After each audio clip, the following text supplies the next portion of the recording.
Halo, nama saya Haryati, panggilannya Faye. Faye. Saya dari Jakarta, usia saya 45 tahun.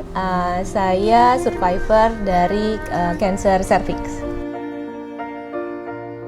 Oke, dulu saya didiagnosa kanker itu Oktober 2016.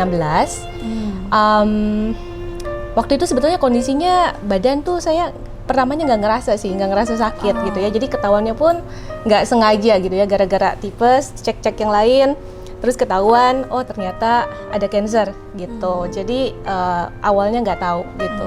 Well, pertama kali tahu saya sangat terkejut karena saya dulu pun hidupnya selalu sehat ya, maksudnya saya senang sekali berolahraga, setiap hari saya olahraga, makan juga nggak aneh-aneh gitu ya, dan saya juga berpikiran positif, tapi entah kenapa tiba-tiba terpilih dapat lotre gitu ya, lotrenya cancer. But ya kaget, tapi ya kemudian saya berpikir saya harus tenang dan lebih ke arah cari gitu kan, saya harus gimana, saya harus ngapain, seperti itu sih kurang lebih. Oke.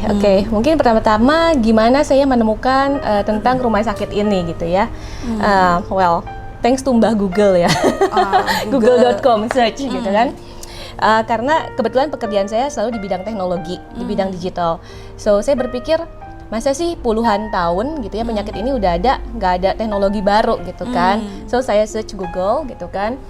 And then saya dapat informasi tentang targeted kemoterapi, targeted radiation.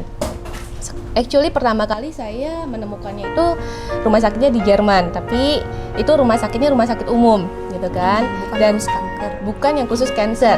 Nah, saya selalu percaya bahwa orang bisa karena biasa gitu kan. Jadi saya cari lagi tuh rumah sakit mana yang menerapkan teknologi ini dan itu khusus untuk cancer gitu kan. Dan kemudian saya menemukan rumah sakit ini, Modern Cancer Hospital. Itu di sini Desember 2016. Waktu itu kan sebetulnya kansernya dari cervix sudah menjalar ke ke usus, ke liver, sama ke bladder, kandung kemih. Jadi dokter yang melihat kondisi saya, kemudian dia menyarankan terapinya apa aja dan saya ikuti gitu ya. Kebetulan waktu itu saya mendapatkan terapinya itu adalah targeted kemoterapi, kemudian juga ada imunoterapi, ada ozon juga gitu ya. Kemudian Juni awal itu 2017 saya dinyatakan sudah bersih. To be honest, saya sangat puas gitu ya dengan hasilnya, dengan perjalanan juga gitu ya, karena terutama selama masa-masa sakit itu kan yang paling berat waktu jalaninnya ya gitu ya. Nah, dokternya sangat baik dalam artian mau mendengarkan pasien, sangat perhatian. Kemudian juga susternya sangat baik, sangat perhatian dan tulus ya, membantu kita.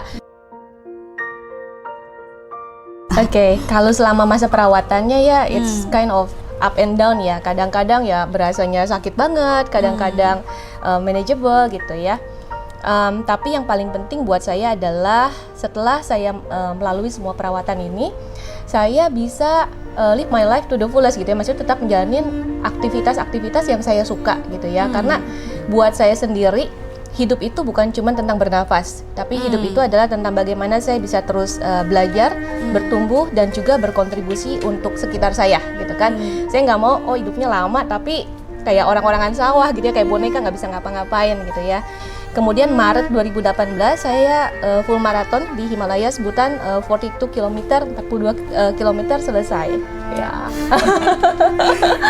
Dan saya masih lakuin scuba diving, karena saya hobi scuba diving, naik gunung. Kemudian dalam profesi saya juga di digital industry, digital teknologi. Ya jadi dan actually dengan cancer ini juga membuat saya belajar banyak tentang diri saya sendiri.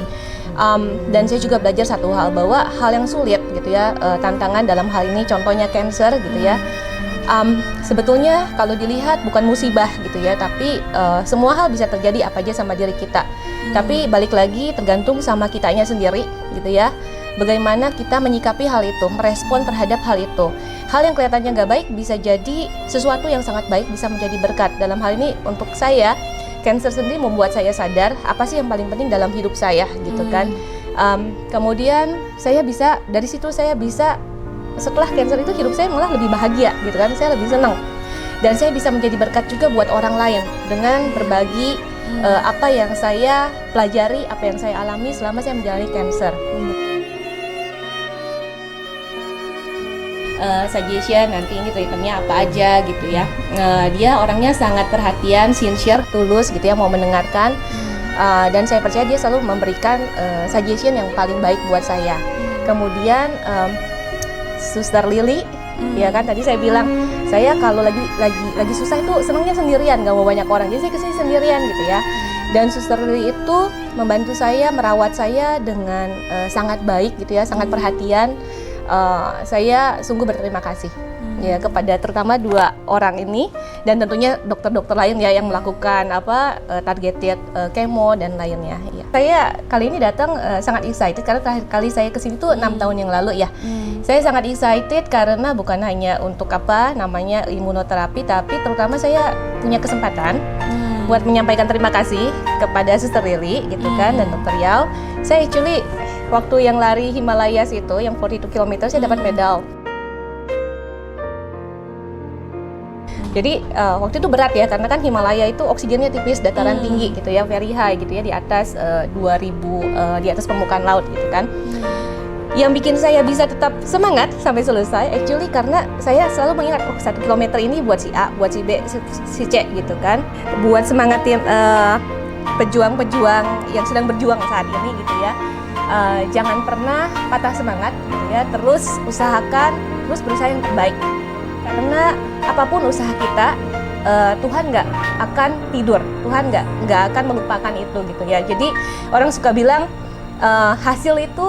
usaha itu tidak akan mengkhianati hasil gitu ya.